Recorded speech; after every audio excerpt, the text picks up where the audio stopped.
This is the GGJ Podcast, a show about the games industry, the people who make them, and the communities that grow up around them. I'm Susan Gold, a game education trailblazer and one of the founders of the Global Game Jam. Each week, we will be sitting down with a new guest, highlighting their own path and journey. This is a space for honest conversation from makers about creativity, collaboration, failure, and the messy, the beautiful reality of making games. So whether you're a young dev or seasoned, an educator, a student, or someone who just loves games and the people behind them, welcome to the GGJ Podcast. Take a breath, settle in, and let's hear directly from the makers themselves. This episode is made possible in partnership with the Global Game Jam, the world's largest game creation event, bringing together creators from around the globe. A big thank you as well to the Global Game Jam's headline sponsors, Epic Games, Games for Change, and Xsola, for helping make this creative community a reality. To learn more and to get involved in the upcoming jams, visit globalgamejam.org.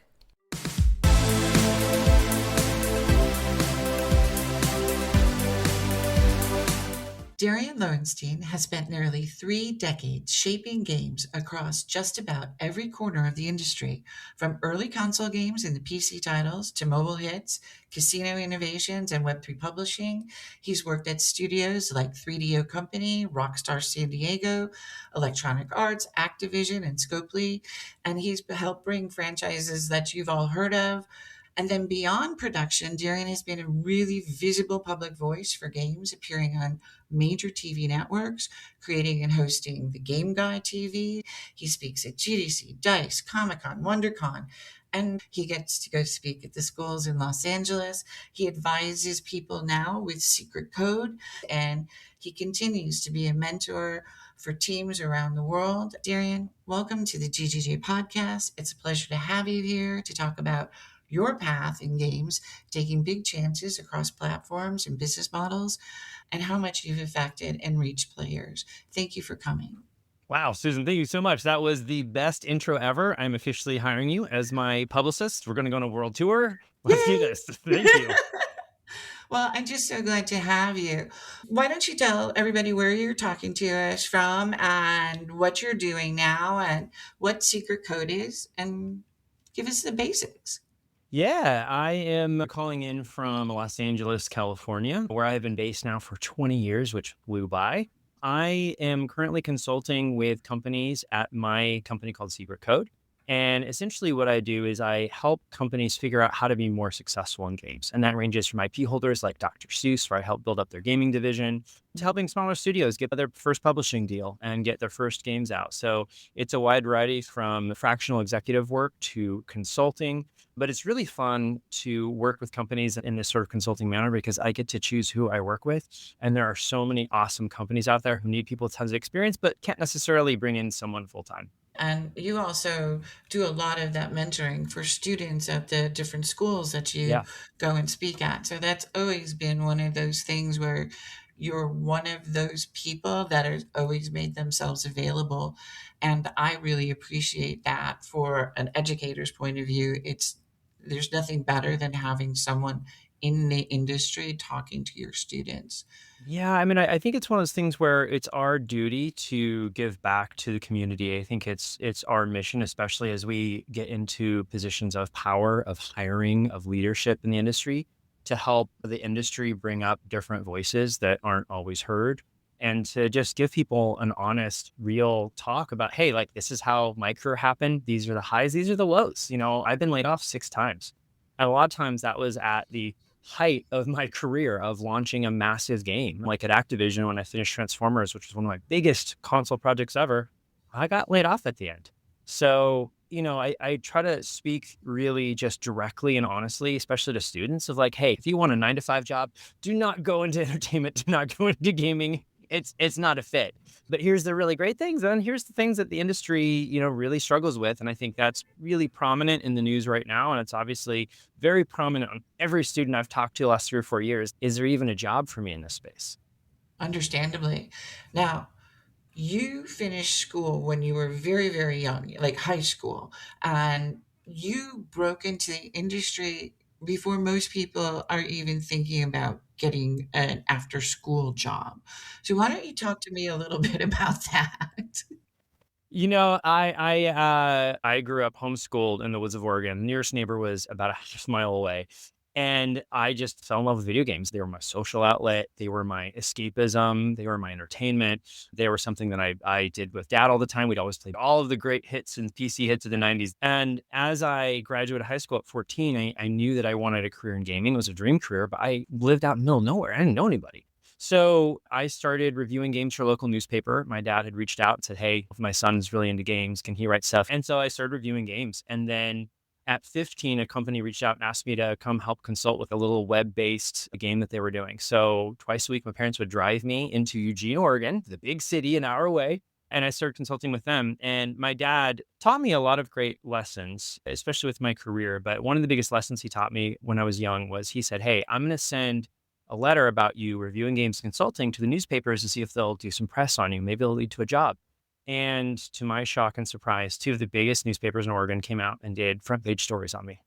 To this day, I really don't know why, but those stories ran when I was about 15 and 2 months old. And the next day, a company called Dynamics, which is part of Sierra Online, called me and said, "Hey, we found this article in the Register Guard in Eugene, Oregon, where we're located. We'd love to offer Darion a job to come in as a tester, entry-level starting position where most people in the games industry actually start out." And I said, "That's great. You're an hour away. Can we wait till I get my driver's license at 16 in 10 months?" And they were like, "Wait, what? Sure, I guess." And so the day after I got my driver's license, I moved out of home and started working full time as a tester and started working my way up through the industry. So yeah, I had a very, very unusual start, to say the least. So this was before social media. So your Yeah. father was your social media influencer, is what you're saying. Dad was my first publicist and I didn't know it. And I think it was one of the many lessons of like, it's very common for us to shoot ourselves down and not go for something, whether it's a lack of self-confidence, whether it's lack of belief, or whether it's just like, oh, like that could never happen. But I've had so many instances now in my life and my career of it can happen. And so, especially whenever I speak at high schools or colleges, I try to encourage people to just go for it because you really don't know. And the only way you 100% lose is if you don't try. 100%. What pieces of that early story do you feel is the most important part of your oral history? What do you think those things were that made you say, I could do this, I can show up, I can compete with someone who's so much older than me? So mom and dad really gave a lot to me, and I think with that they instill a lot of confidence in many things, and they also were very supportive in that you go forth and you do whatever you want to do in this world, and you work hard. And I think that I knew things, especially in entertainment, would be hard because I didn't have connections. I didn't have a relative that is in the biz. But I always felt like if you work really hard, you can do anything. And whether that was a doctor or a lawyer or some other impressive career, I felt like that sense of confidence was instilled in me. And I think I also had a bit of fearlessness in terms of, yeah, I'm going to move out when I'm 16. And yeah, I'm ready to go talk to the world. Yeah, I'm going to take a job as a tester and do my absolute best. And I don't know how it's going to end up, but I'm just going to push for it. And within months of testing, I was talking to teams and I was like, how do I become a designer? I always want to be a designer. And how do I figure that out? And as I figured that out, I realized, oof, I don't know if I'd be the best designer, but I think I'd be a good producer. And I started going for that. So I think you have to, especially in entertainment, you have to have a certain tenacity to just go for it because it's very easy to talk yourself out of literally anything. I call it taking big swings. And you took a lot of big swings and you didn't follow a neat degree to junior designer route. When you think about some of those early decisions or risks that you feel shaped you to become who you were, can you pinpoint them? I think a lot of times it was a mixture of trusting my gut, paying attention to the signs. And then I've been very lucky in that throughout my career, I've always had a lot of mentors. And I've very directly asked people who were far more experienced and certainly smarter in the space than I was for advice. But there were some good pivotal moments. So a big one was when I was 18. I was still testing. I've been testing for almost 2.5 years at this point, and I was tired of testing. It's a great job. It's a great entry point, but I was frustrated with having little to no control over the game design. And I just felt like, okay, I'm 18 now. Where's my life going? And I enrolled in classes in the University of Oregon, and I enrolled in engineering, programming, and Japanese. So 2 subjects that interested me. And I got laid off the week before my classes started. And I had just gone to GDC, and I had just passed my resume around, printed resumes, because this is the 90s and I'm old. And a company that I had spoken to, 3DO, called me the week my classes were starting and said, hey, we're hiring associate producers in the external development of publishing side. I interviewed, they offered me the role. So I canceled my classes the day before I was going to go in and start. And I think that for me, that was a very clear path because of all the information I collected at the moment, which was the incredible 200 artists, designers, testers, audio people, managers, et cetera, at Dynamics. They had all told me various forms of, I went to school, I have a degree in biology, I have a degree in English, I have a degree in this. But in the 90s, no game design, no game production, no anything was taught. So at that age, I took all that feedback in and go, okay, I could go to college. I would have had to work full time somehow and try to support myself and do that and then come out with debt. Or I could listen to these 200 people that are successful in the field that I just spoke to, that none of them have a degree and they are all self-taught. And so I made the decision like, no, I can go and I could make a decent salary. I can move down to the Bay Area and Redwood City and work at 3DO and work my way up to the industry, because that's what literally every single person in the industry I've talked to has done. And so that was a very clear, like, don't go to school. I love the fact that you do not have a perfectly planned career and that your path, although it zigs and zags, it suits you, right? It's what you wanted to explore and change. Exactly. And instead of getting locked into one identity, when you have the mindset or principles of I can do anything, it's a lot easier than I can just be a tester. I don't know where I can go from here. And the fact that you were so proactive, you went to GDC, you passed out your resume. In those days, those were the only times you could meet people. But it does not happen like that anymore. Like now, you can really teach yourself at home, right? You don't need to go to school. Although I love school, it gives you other skill sets. But if you're going just because you need to learn a specific tool or hardware, there's so many ways to go about doing that now. That is something that when I do speak at a college is interesting, because I don't think the college wants them to say, I didn't go to college and look at my career. Ooh. But I also am very realistic whenever I speak to students out of college or out, like it's a very different process for everybody. Not everybody's ready to go start working at 14, 16, 18, 20. You know, I will never know what the college experience was like, but I don't think ever really a valid option for me. But now there are so many great games programs. I've spoken to a lot of people that teach at USC, at UCLA, at these different colleges that I've spoken at. And there are so many awesome ways where you're actually hands-on, not only making a game, but you're also getting help with job placement, with connections and networking. And I think given the difficulty that the industry has now with layoffs and finding a job in the space, I think a lot of those programs make a lot of sense if you're financially able to participate. Yeah. And that is a difference between having the privilege to be able to go to school, but at the same time, there are opportunities for game makers out there that don't have that path. But more than talking about that, I want to talk a little bit more about your past. I want to talk about your life at Rockstar in San Diego and what it was like to develop games there and what you learned. What was it like at that moment in the industry? And talk to us a little bit about where you were. You know, Rockstar in a lot of ways is a dream come true, right? Because who doesn't want to work at Rockstar? And that experience, that 5 years there, gave what I refer to as a PhD in game development.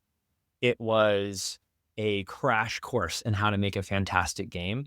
The way that I got into Rockstar, again, this is like the chaos of my career, but I think most people's career in games, which was once again, I got laid off at 3DO theme. And one of the artists that I worked with, Carlos at 3DO, had joined a company called Angel Studios in Carlsbad near San Diego, California. And when I got laid off, I, of course, activated my network. It's all about your network. And I called Carlos because we were friends. And he said, hey, we're hiring producers. Why don't you send me your resume, email it over. So I talked to him, and then I met my first boss, Lewis, interviewed. They offered me the role. And about 2 months into being in Angel Studios, we were acquired fully by Rockstar Games. So when they hired me, I didn't know it was going to be Rockstar. I knew they had Rockstar projects, but I didn't know where it was going to go. And so I moved down to San Diego at 20, and I was the youngest production person they had ever hired, as you can imagine. And it was a great experience starting out on a project called Transworld Surf. Then I went on to a project called Midnight Club. Now, these were projects that Angel Studios had signed with the publishers. And so I didn't work on my first actual Rockstar game until Midnight Club 2. And so my reputation at Rockstar was the shipper, which was when they were having problems getting something out the door, they would bring me on to the last 6 months of a project, 6 to 9 months. And so what that meant was for the majority of those 5 years, I was probably working an average like 80-hour work week. I had very little social life. I was working pretty much morning till night every day. And then most weekends I would work there. So the crunch was really heavy. And this is, the early 2000s when EA Spouse didn't happen until I believe about 2004, which is the big debacle of like, hey, this industry isn't healthy. You can't have a life. You can't raise kids. You can't get married. You can't do anything because all you do is work. And the pressure to work was so immense. So the last project that I did there was table tennis. Table tennis was a really interesting game at a very interesting time for Rockstar. And it was a super intense project. It started out as a PlayStation budget title. And about 3 months in, I got a call from Sam Hauser, president of Rockstar Games, and he was like, hey, table tennis looks pretty good. We want it to be the launch title for the Xbox 360. So build the team you need. Go for it. So that's, of course, a jaw drop moment like, oh, crap, I've got to basically make the launch title for the Xbox 360 for all of Take-Two and Rockstar. That's okay. That's not terrifying. So the team, But you're what, 21, 22 now? I think I was 20, I think I was 23 when I got that call, maybe 22 or 23. So it was exciting and also nerve-wracking because the pressure of being the lead producer on a product like that, on a system that's still being developed, right? That involves going back and forth in calls with Xbox. We gave feedback on like the early prototype controllers. We were getting dev kits that were the size of a file cabinet, right? In the very early days of the new system. And table tennis was a really fun project. I was able to be really involved with all the things I love as the producer of the character design, of the art. The team was incredible. The animation was incredible. The polish was amazing. The engineers working on building the engine, that engine was the basis for the next Grand Theft Auto and then the next Red Dead Redemption. And it was an awesome experience. It was also really draining. I would always call my parents on the way into work. And so to paint the picture of how much I was working, I would call them around 9 or 10 a.m. And on table tennis, the first question they would ask is, are you going into work or are you leaving? Because so many times the team would be crunching, working on a build, and we would be sleeping overnight underneath our desks for a few hours and trying to get some build out, some milestone ready, some deliverable. And so again, the hit on your personal life, on your physical health, on your mental health was very high. I remember distinctly, again, I think at this point I'm either 23 or 24 at the most. I had one of our head engineers pull me into a meeting room and he goes, hey, I know we're working weekends. I know the game has to get done. But my wife came to me last night and said, if I work another Saturday night or Sunday, she's taking the kids and leaving me. And, at 23, single, not in a relationship, no kids, no pets, I can work Saturdays and Sundays. And so at that age, I was very clear with people, your family's more important. Go leave, I will cover you. And there were a lot of difficult things that I had to deal with because of that. At one point, one of the executives pulled me into a room, and this person was a very high-ranking person within the organization and started screaming in my face, saying, you absolutely cannot let people leave on a Saturday night like you are because the game's never going to get done. And it was so loud that the entire team outside who's working at this point is hearing this. And it's one of those things where you sort of go, okay, like, what are my options? I can disassociate, can take medication, I can run for the hills and quit. And I tried to find the balance of, how do I keep the team going? How do I keep people's health and emotions and personal lives intact? And how do I make a great game? And that was where all of this really surrounded is every game company I'm at, everybody wants to make a great game. Nobody wants to step out and go, oh, let's just make something average and get it out the door. So things have changed a lot in the industry since then. We are, I think, much more cognizant of people's lives. Now with social media and the internet, people are much more protective of people's time, of their weekends. And I think it's talked about so much. I feel like that has improved hundreds of times over. But in that era of the EAs, the Rockstars and the Xboxes, these hours and that crunch was very common. So at the end of table tennis, we got it out. I'm so proud. The team worked literally worked their butts off and made an incredible game. And Rockstar taught me how you make some of the best games possible, how you don't sacrifice quality, how you listen to what people want or what you think people want, and you follow a true creative vision. And they, to this day, do that better than I think probably just about any other company alive, especially with the types of games that they make. And the types of games they make are incredibly difficult. So I'm very thankful for my time there and all that I learned about how to make great games because it really did help guide me the rest of my career. At the end of table tennis, they came to me and said, "Hey, we'd really like you to work on the sequel to Red Dead Redemption," which had been a producer on. And I was excited about that, but I was starting to have some health issues at 24, 25. And I knew that if I stayed, it would get worse. And I was also worried about, like, I wanted to have a personal life. I wanted to have a social life. I wanted to do more. And so I had been interviewing around, and EA at this point, ELA had just made an offer to come and produce a new Command and Conquer franchise. And I called them up the next day and accepted the offer. And then I went to, the heads of Rockstar. I was like, "Hey, thank you so much. I'm excited about Red Dead, but I don't think I have 4 years of crunch in me." For me, it was better to move on and try something new. And the other through line that you'll notice in my career is that I always tried to challenge myself with new experiences and new learnings. And I never tried to stay stagnant.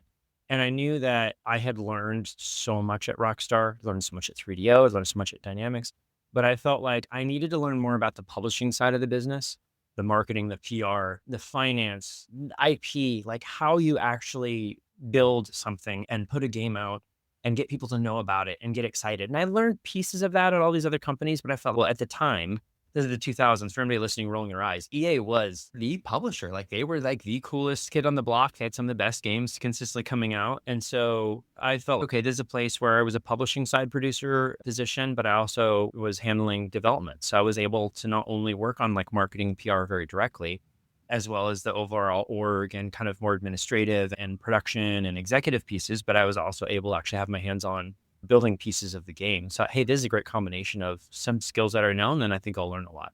And that was ultimately the reason to leaving Rockstar, because I have had a lot of people, especially like on my TikTok, like, "Why would you ever leave?" Well, at the time, it was a it was a tough choice, and it's still something I question to this day. My life would have been a very different path. Some ways probably better, and in some ways different. But it You is. It's learn so much. That's the whole thing. That I think really is the carry through throughout your whole career. No matter where you found yourself, you always took on new challenges and responsibilities. You had to learn how to work with major IP holders. I mean, I've had to work with celebrities and I don't like it. So trying to deal with an entire IP like The Simpsons or Tiger Woods or NBA, like, how do you keep everybody happy? How do you get everybody aligned? That's always part of the challenge of being a producer, right? And so people ask, what does a producer actually do? Well, you're the person who is not only spinning on the plates, but you're also making sure the plates are full of all the things they need, right? So you're running around across the entire team, and depending on your position, internally, often, and now externally, trying to keep everybody happy. And that could be figuring out why a designer doesn't have the tool they need to script a certain piece of the mission, or why an engineer's been stuck on the same bug for 3 days when it was supposed to be a 4-hour task. That could be calling the IP holder and presenting a milestone or flying out to the headquarters. And as a producer, you're always ultimately the one, you're in charge, but you're also ultimately the one responsible for everything. So when anything goes wrong, right, it's you. You better have an action, a plan, and a strategy to go forth and fix it. And I think throughout my career, I always tried to find not only how can we make a great game, but how can we make the team happy, make sure everybody has what they need, and then make sure that the outside people, whether that's the executive team making the decisions, the people writing the checks, the IP holders, they're happy and excited.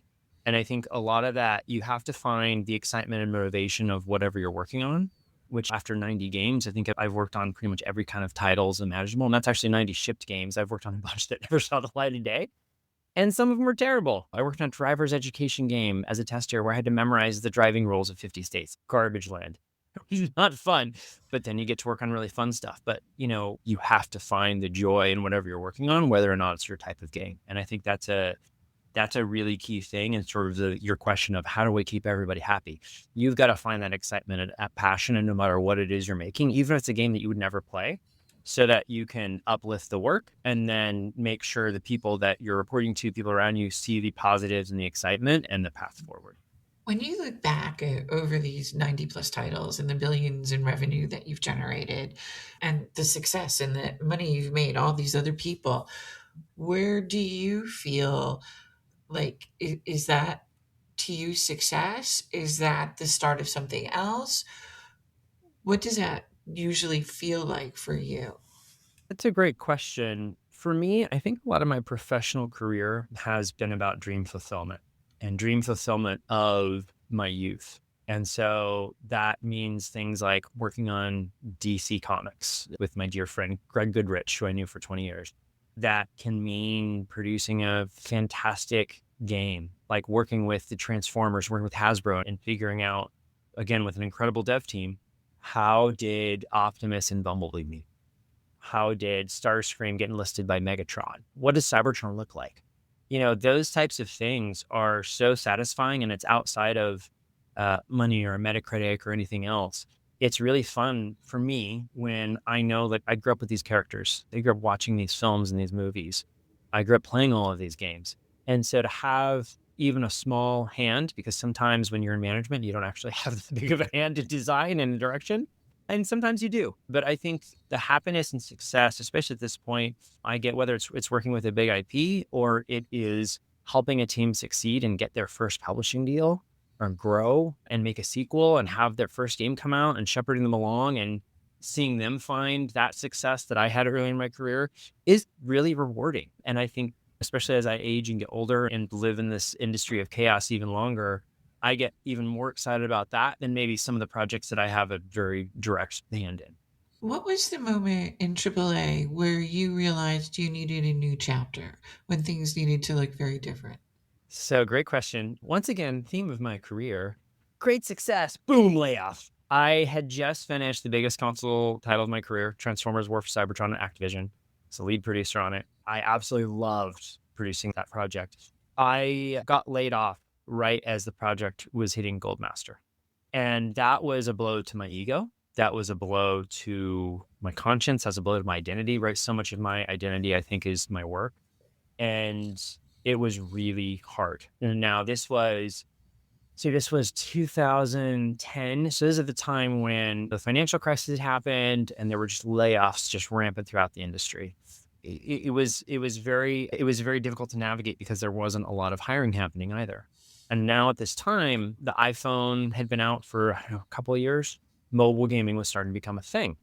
And EA, my former employer, was doing very well with mobile. They had bought a company called Jamdat, and they at the time had the most successful mobile gaming businesses. So they called and they said, hey, we need a development director to come in and head up a whole bunch of projects. Would you like to come in? And I thought, I'll do this for 6 months, a year, and I'll come back to console. I ended up joining EA, and again, the lesson in life being just go for it and try it. I ended up loving mobile. Well, I was there for about a year and a half, and I got to work on stuff that I grew up playing in the arcades, like NBA Jam. I got to work on big franchise hits like Tiger Woods Golf and Madden and NBA Elite, and produce and direct another Transformers game. I got to work on really cool stuff that was successful, and it was a really great crash course in mobile gaming at the time, which was developing, and people were still figuring it out. But I also realized, wow, like this whole area of the market is exploding while console at the time was really, really struggling. And I never looked back. After about a year and a half at EA, I had ton of great experience, worked with amazing people there. But I was starting to get frustrated with politics. They had offered me a basically like much higher ranking position, sort of just below like head of mobile studio position. And I said, yeah, absolutely. I want to do it. I've been working hard. I'm ready to take it on. And so they brought in another manager from a different division who didn't really know a lot about mobile games. Hey, can you train him up? I'm like, yeah, absolutely. So started meeting with this person and helping them along. And then about 2 weeks into explaining the kind of how the mobile games business works, they said, hey, how often do you want to do one-on-ones? And I was like, why would we do one-on-ones? And they go, oh, because, well, I'm the new head of studio. So I realized that I had lost the position to a friend of someone that I was training on how the business worked. And it was just this like backstab blow of, hey, we're going to offer you this. Just kidding. You're going to train someone who doesn't know anything, but he's really good friends with someone. So he's got the role. And that left me with no bonus, no, like nothing. And I was just like, okay, this corporate situation is just not healthy. So again, started talking to people and I accepted my first VP role at a startup called Digital Artists. And I gave my notice at EA. And I think they were, especially the head of studio at the time, was very shocked. And I told them, you can't treat people like this. And I think that we've all had those stories and experiences, and it happens a lot in corporate America. But I think as an individual, there's many times in your career where you have to step back and go, I'm either okay with being treated like this or I'm not. They're going to take this into my hands or I'm not. And for me, I didn't do something reckless and just quit in the spot. I got another job lined up a couple of weeks later and I bounced. But I think that there's a lot of times in life where whether it's a personal relationship, friendship, a relative, or a job where you're being disrespected, you're not being treated fairly, and you have to walk away. And I think that I was still in my 20s at this point. That was another good lesson of this is not right and it's not okay. So I'm out. Well, you often chose risk over comfort. So I think that that is one of those things that I attribute as a good thing. Being able to stick up for yourself is one of the hardest things to do when working at a big company. So being able to take care of yourself and leave with the respect you feel you deserve, I think is totally appropriate. Without dwelling on any specific companies, I want to talk a little bit about what comes next after mobile. I want to talk about real money spaces, Web3, casinos. How do you decide personally what's worth going into? Where's the risk, the skepticism, and of course, the potential in all of these more experimental and controversial areas? Yeah. It's that sort of the next era of my career. The next basically, about almost 10 years, I basically helped build publishers. So I learned a lot about the startup world and I learned a lot about taking risks and trying new things. And I think that especially with something like entertainment and video games, there's always new things popping up. There's new methods of payment, there's new platforms, there's new systems, there's upgrades that change everything. So game development in general, if anyone listening decides to pursue it, you have to be okay with constantly being challenged and constantly being involved. I love it because I feel like if you have a career in games, you're always learning. So I took a lot of risks. I jumped in several years ago and tried a Web3 company, and that was just an interesting experience in a lot of ways. I learned a lot about the space. I'd say the biggest takeaway from that is that the Web3 community has the biggest focus on being involved and active and listening to the community than any other space in gaming. And that means like being involved in a Discord and having direct chats with the CEO or head lead designer of a project, or, literally being very hands-on with the community in terms of communicating what's going on with the game. And I think that was probably the biggest takeaway from that experience of how do we be more involved with the community as an industry that I think every console and mobile game company, quite frankly, could do a better job of. And I also tried things like the gambling space. I was at Scopely where I forget the exact title now, it's been a decade, but I was reached out to by a company called Gamblet Gaming. And Gamblet came to me and said, hey, we want to make video games for casinos. And I'm like, cool, I don't care about gambling. Peace out. And they're like, hold on. We are essentially taking video games, making all original hardware, and we are putting them on casino floors so that we attract a younger audience. So at this point, I'm like, wait, you're telling me that I could bring arcades back to life, where I essentially spent a lot of my youth and grew up in, and I could put arcade machines on casino floors, and I could have a version of Street Fighter that you play to win cash. And they're like, yeah. And I'm like, oh, okay. And it was one of the biggest leaps in my career ever took. When they made the offer, I thought they were going to offer me a chief publishing officer, VP of interactive, VP of games, something like that was in my wheelhouse. And Eric Meyerhofer, who's the CEO of Gamblet, when he called me, he offered me the role of chief marketing officer. Now, I was terrified because a lot of my career, I had spent time in PR and marketing. I had never been responsible for completely leading it. So when he offered me the role of CMO, I was like, this could be the biggest mistake of my career. I could come in and just completely flub this. And I don't have a degree in marketing. I don't have even a single marketing title.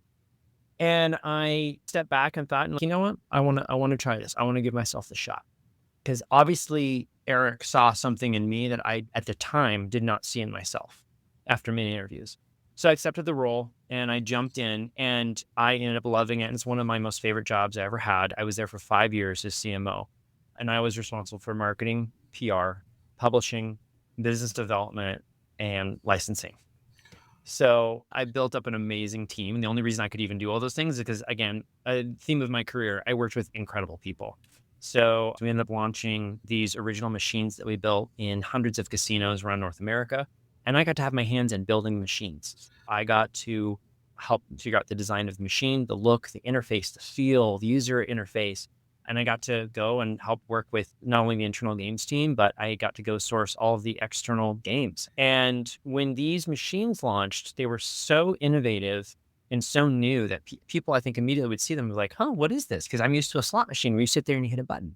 Well, I grew up with a controller in my hand, as did most millennials. And, slot machines were just never interested in me. I would go to Vegas, but I never wanted to gamble. And about a year in of being live in Vegas and Reno and Tahoe and a lot of other locations, our thesis was true in that we dropped the average age of a gambler by about 20 years. So we were doing this innovative skill-based gaming that very few other companies in the space were doing. And we were a team of a couple hundred competing against teams of thousands with way more money.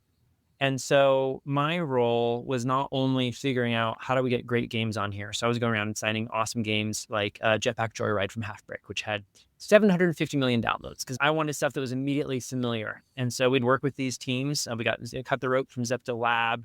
We made an original Deal or No Deal game. We got Pac-Man from Bandai Namco of Japan, which was a dream project because, again, dream fulfillment for young Darion. And we really innovated the space. That whole role for me was also, I think, very exciting because it pulled in every single skill that I had and it forced me to develop new ones, which is what I wanted at this point in my life. I not only had to do all those titles I listed out, I also had to do, I was often the face of the company. So I was doing TV interviews that were showing up all over on all the major networks. I was being interviewed by everything from IGN and Entertainment Weekly, which had never covered casino games before, to New York Times and Financial Press and Wall Street Journal. And it pulled me in every direction. I went on to direct a bunch of live action spots, a bunch of commercials, and it was so much fun. But again, it went back to, for me, how do I challenge myself? How do I learn something new? Partially directing was because I didn't feel like other people understood the brand and the vision that I was developing for the company. And it was also partially because we didn't have any money. So it was sort of a forcing function of needing to do these things. But again, I think all these things led to that being one of the most formative and most interesting chapters of my career because it was so like scrappy, startup-y, and yet we were trying to change an entire industry from the ground up. Understood. Darion, you've been a public-facing game maker and you've appeared on all of the major US outlets. You created Game Guide TV. Why is this important to you and why is explaining games to the wider world an important role you feel that you need to take on? One of the frustrations I've always had with the games industry is I feel like even though we are bigger than TV, we are bigger than film, we are bigger than music, we don't have the respect that those industries have. It's very hard for a normal person to name a single game developer, right? And inherently, we don't have the celebrities and stars that these other industries do. We don't have these iconic figures because people in this country, especially, don't really care that much. So there's a handful of names that gamers can probably name.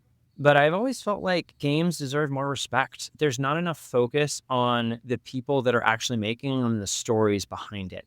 And that's something that I think until I either die or retire, which I don't think I'll ever retire at this point, I want to always put more of a focus on the people actually creating the content that we all love to consume. I understand. I agree. I have the same feelings. You've been open about being a part of the LGBTQ community and not always fitting this standard image of who people expect to see in leadership. When you think about students now or people in their earlier career who feel different or invisible, what do you want them to hear from your story? I've I definitely have had a lot of challenges in my career, but I think a positive note of that is that the industry has changed a lot. It's shifted entirely since I started. One of my teams at Rockstar that I joined had 64 men and 1 woman in the early 2000s. And that just goes to show the complete gender imbalance, not to mention there's a large racial imbalance. The industry, when I started, it was very much like 95% heterosexual white men. And so I think the good change that I have seen in the last 30 years in this industry is that that piece has shifted a lot. And I love now when I go to like an independent games festival or the indie games area of GDC, it is largely something other than that, right? That stereotype I feel like is long dead. You still hear it in the news. You still hear about things like Gamergate, or you still hear people say very stupid things when they're playing Call of Duty and screaming at someone. But I think the industry has not only improved a lot, but I think a lot of people in power recognize the importance of having different voices. And whether that's different voices for creators, that's different voices on camera, behind the controller, we still have a really long way to go. The industry is still not nearly as diverse as I think our player base is. I think that certain voices are definitely not heard enough. I think that the industry as a whole needs to improve that. I do think we're in a chapter where it is a good time to be yourself and bring forth different ideas. And my best advice to people is be yourself, because you're going to be the best game developer, designer, audio engineer, artist, animator if you're yourself, and the right person will recognize you for that. And the wrong people you don't want to work with anyway. And I have learned that lesson personally. And it's a very hard lesson. But ultimately now I'm at the point in my career where I'm like, if someone has a problem with something about me that has absolutely zero effect on my work or them, I don't want to work with them. I want to go on my own path. So, for the teams and the individuals you mentor now, what do you emphasize about resilience and staying in love with making games through layoffs and cancellations and shifting business models or projects that don't land the way you'd hoped? My advice is try to carve your own path as much as possible. And by that, find reliance as best you can outside of a traditional publishing deal. Save money. Don't spend what you have if you can. If you can scroll away 10% here and there. I always tell people, you will be laid off if you work at a company. You will be laid off. It unfortunately happens to literally everybody, regardless of your position or how great you are at your job. Try to find ways that you can sustain and support yourself. And if you're going for more corporate jobs where layoffs are more risky, then try to always build your network. I think networking is the biggest thing that saved me with the, I think now 6th layoffs that I've been through in my career, which is making great connections with awesome people. So when you get laid off, the industry is very small, it's very tight, and you can quickly navigate, network, and find your next job if you have good connections throughout the industry. It's so hard to get those connections, but I think there are ways to go about besides having a job in the industry. It's about going to the various meetups, the different groups and associations that are out there Mhm. that all are trying to support game developers and find new opportunities just by mixing in. Totally. And now if someone says something to you like, I don't see myself in the industry, what do you say to them? I mean, there's so many non traditional paths at this point. One of my favorite panels that I do is alternative paths into the games industry, organized by the incredible Kate Edwards. And that's at Comic Con. And she brings together a really diverse group of people of all walks of life and all career types. And people ask that question in the industry. They're like, hey, how can I break in? And my advice to those people is all of us at this point in this panel up on stage, or anybody you talk to, none of us have a quote unquote traditional path in the industry. So you really have to find your own. And I think the key thing is that you have more access to tools and self-learning than you ever before. There's tons of free training on YouTube. There's tons of voices out there. There's tons of great podcasts where you can listen to people about their careers and how they got there. So utilize those. And if you can't find a job that fits you, start doing it yourself. Start building your own game. Go to a global game jam, meet people, and offer to help on the side on your evenings or weekends outside of your regular job, and carve your own path. When you look back at teenager Darion, 14-year-old, and then you look at entering into the industry and then becoming a AAA producer and then working in casinos and becoming an IP expert, and now you're consulting and you're really one of our community's voices. What's the through line through all of these things, all of those versions of you? What does that say about how you define yourself? Giant nerd. Oh, love of gaming.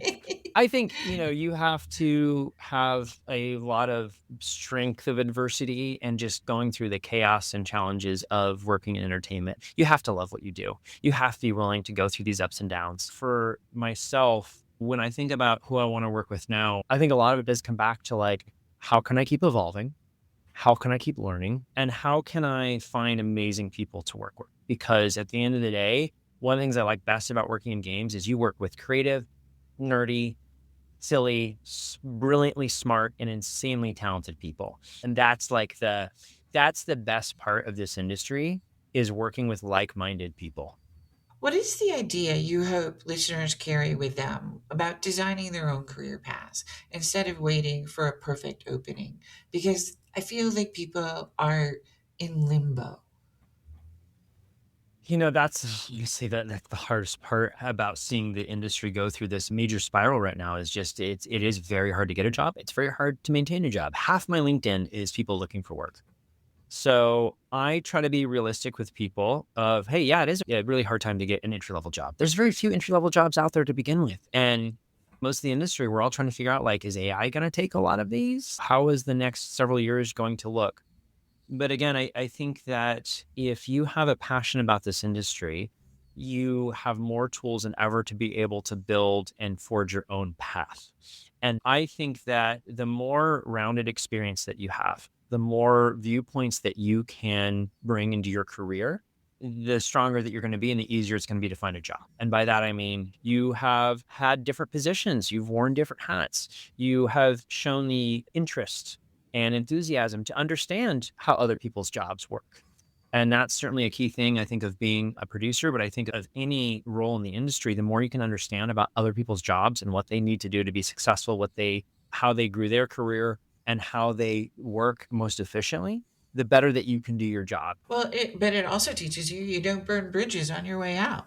That is another big thing about our industry Truth. because we're small enough where we know what each other has done at other studios. So it is really a reputational business, and you have an Yes. amazing reputation, Jerry.